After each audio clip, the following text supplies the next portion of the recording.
واقف قدام مرايتي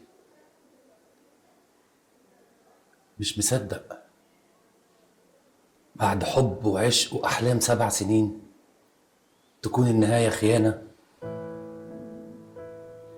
ازاي قدرتي؟ ازاي عرفتي؟ ازاي عملتي كده؟ 100 سؤال وسؤال مش لاقي لهم إجابة. وانتي معاه كنت شايفاني ولا شايفاه؟ طب كنتي حساني ولا حساه؟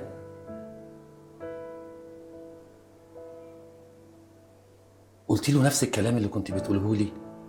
غلطتي وندهتي عليه باسمي؟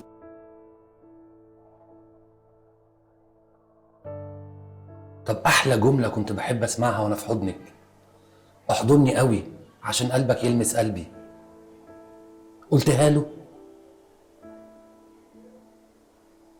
وبعدين فين ضميرك اللي كنت بتكلميني عليه؟ ضميرك اللي كان جزء من وجودك راح فين؟ كنت بتنامي مرتاحه ولا كان ضميرك شوك على سريرك؟